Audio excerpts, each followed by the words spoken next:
बिस्मिल्लाहिर्रहमानिर्रहीम। अॼु जो असांजो जेको टॉपिक आहे उहो आहे डीमास, यानी हिकिड़ो डीमास रूल हूंदो आहे जेको कॾहिं कॾहिं असांखे आम बि मतिलबु हिसाबनि में मिली वेंदो आहे, असांखे फ्रैक्शन जे अंदरि बि मिलंदो आहे ऐं फर्दर जॾहिं असां कॾहिं एडवांसिस क्लासिस खे टच कंदासीं त उन जे अंदरि बि असांखे डीमास रूल जी ज़रूरत पवंदी, उनखे सम्झणु ज़रूरी आहे। इन जे करे असां ही डीमास क्लास बेसिक क्लासिस जे अंदरि ई हलायूं पिया त जीअं असांजो कॉन्सेप्ट क्लियर थी वञे।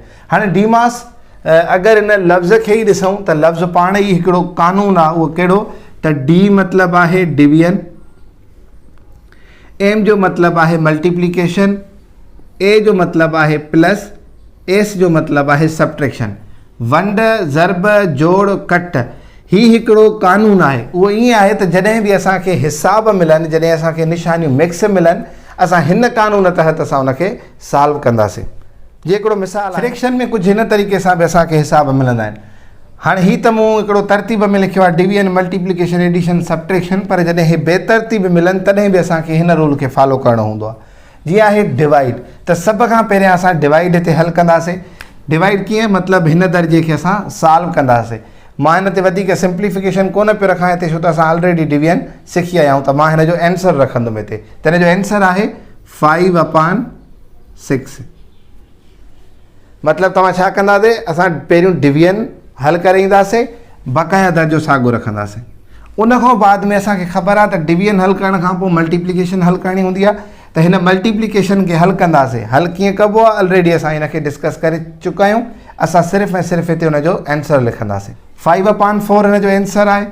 हिन दर्जे जो बक़ाया असां वरी साॻियो ई लाहे रखंदासीं। उन खां बाद में आहे डिवीजन बि थी वई, मल्टीप्लिकेशन बि थी वई, एडिशन कंदासीं। त हिन एडिशन खे सिंपली हल कंदासीं त असांजो हे लाइक आहे, त हिन जो जवाबु हेठों 4 ईंदो, मथियां पाण में जोड़ थींदा त 7, बक़ाया वरी असां साॻियो लाहे ईंदासीं। उन खां बाद में जेको आख़िर में असांखे दर्जो मिलियलु आहे सबट्रैक्शन जो मिलियलु आहे, ऐं हिनखे LCM वग़ैरह कढी हल करिणो आहे। उन खां बाद में जेको हिन जो जवाबु ईंदो उहो ईंदो 11/12। हाणे तव्हां ॾिठो त हिकु तरतीब तहत असां हिनखे सॉल्व कयोसीं, ऐं जिन कैंडिडेट्स या जिन ॿारनि बेसिक जा क्लासिस ऑलरेडी पढ़िया आहिनि, मल्टीप्लिकेशन पढ़ी आहे, एडिशन पढ़ी आहे, सबट्रैक्शन पढ़ी आहे, माइनस पढ़ी आहे, उन्हनि जे लाइ ही कोई बि प्रॉब्लम न आहे। सिर्फ़ु असांखे इहा तरतीब सम्झणी आहे त करिणो हिनखे हल कीअं आहे।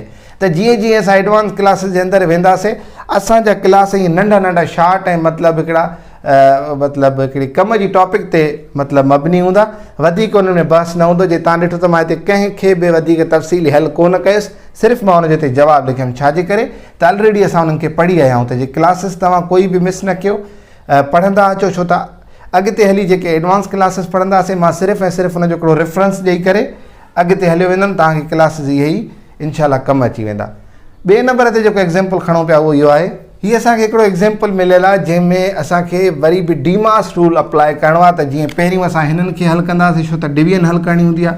डिवीजन सिंपल आहे, ॿिनि जी टेबल जेको आहे 16 ते 8 दफ़ा वेंदी, त हे हिन जो जवाबु आहे। बक़ाया असां हिसाबु लाहे ईंदासीं। उन खां पोइ छा करिणो आहे, असांखे मल्टीप्लिकेशन हल करणी आहे। मां तव्हांखे अॻ में बि चयुमि किथे बि मल्टीप्लाई हुजे कानून हिनखे अप्लाई कंदासीं। जीअं हिते मल्टीप्लाई आहे, असां ही दर्जो लाहे ईंदासीं वापसि।